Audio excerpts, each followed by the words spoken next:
Let's go the long ride! Woo! Ang saya-saya! Sa hinabahaba ba naman ng aming biyahe mga ka-precious, naisipan muna naming huminto o mag-drop off muna para tumambay dito sa view deck. At alam nyo na ang ginawa namin, walang iba kundi nag-picture taking, edi wow. Tumambay muna kami dito sa view deck pansamantala mga ka-precious habang nagpapahinga kasi sumasakit na yung puwet ko kakaupo. Ang haba-haba ba naman ng biyahe. At ito nga pala yung view deck dito sa may Subic ng Kawag mga ka-precious. Madadaanan mo kasi ito pag papunta ka ng Kawag. Kaya ito muna kami mga ka-precious. Magtatambay kami dito ni Mr. Magpapahangin at syempre naman ipapakita namin sa inyo ang ganda ng view dito. Ang kagandahan dito mga ka-precious dahil bukod sa presko, syempre madaming mga puno kaya presko mga ka-precious. At malilim.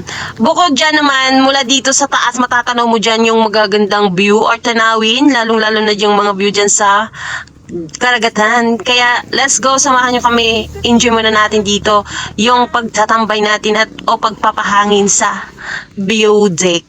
Diba?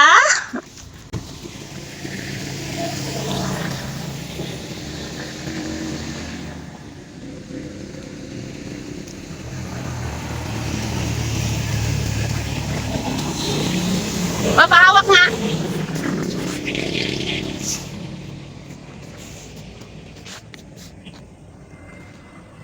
Ang ganda ng ulo. Picture tayo pa. Padyan ka.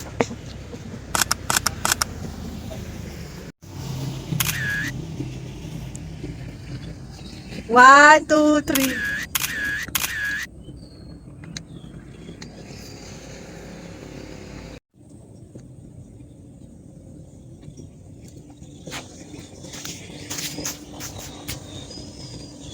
Welcome to the Burex.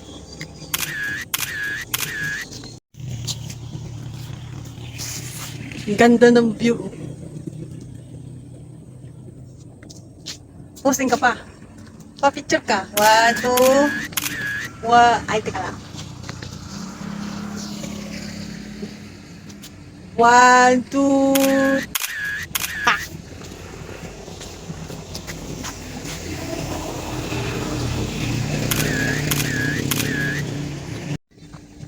Pag umaano ba siya pa pag wala yung tula dyan, ibig sabihin nagpicture yun. Hindi, picture pa tayo. Dalawa tayo pa dito. One, two, three. Let's go! So yun lang naman ang ginawa namin mga ka-precious. Bukod sa nagpahangin, nag-picture taking lang naman, diba? Naman pa. Kaya tuloy ang biyahe. Let's go!